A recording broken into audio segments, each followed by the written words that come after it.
couple of years ago, maybe 3 years ago, at the Icon. It's a convention in New York at the State University of New York at Stony Brook. We did a midnight panel for the edification, predilection, and amusement of all and sundry, and Monday and Tuesday and Wednesday as well. And it was on writers' horror stories, how writers had been stiffed and jerked around and robbed by various publishers, and the kinds of things that they did. And it was your usual gripe session, but it was done in an organized fashion. It was me and Barry Maltzberg and James Morrow and Dan Simmons and there was another writer or two, I can't remember. And it was not the first time we'd done it, but it's a big crowd pleaser.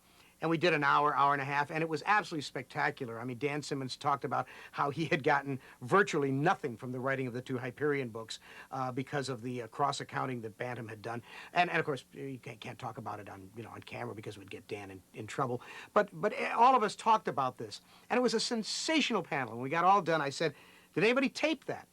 Did anybody videotape it? Did anybody audio tape it? No. Convention committees are run by volunteers. They're run by, one might even say, obsessive fans who spend a lot of time and a lot of their personal money to bring off a convention. They do it because they like doing it. I've never understood it, but I do see that they work very hard. But when it's all done and all of these wonderful panels have been held, panels on fantasy and on science fiction, on horror, panels that talk about the state and the condition of the market and the world, philosophical panels and amusing panels, no record. No record anywhere. Maybe somebody has an audio tape, somebody sitting in the audience. Maybe somebody has a videotape, but there is no archive. Now, I've been going to conventions since 1951. You know who I met in 1951? I met John W. Campbell, Jr.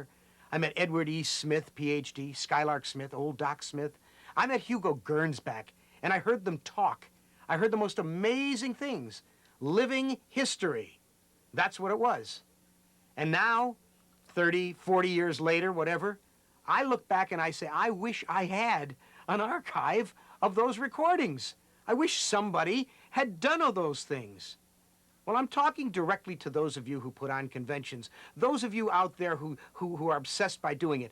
Before you put anything else in place, before you worry about your costume ball, before you worry about who's going to be your guards and how many tracks of programming you're going to have, would you, for God's sakes, kindly please get someone with a professional ability, not some of the jamooks you hire who cut off speeches in the middle. Get someone who will have perfect, good taping. Make it available at the conventions, on-site recording, and also make it available to an archive, which one of you out there will start.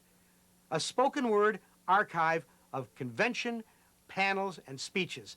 History, living history of this genre. Would you do that? Oh, and by the way, before I go, I didn't want you to think I'd forgotten. The SFWA on this master of extending the Grand Master Awards and giving it to Phil Farmer and Jack Vance and A.E. Van Vogt, and Kate Wilhelm, they're still talking, folks. They're still talking. Can you hear them? They're still talking.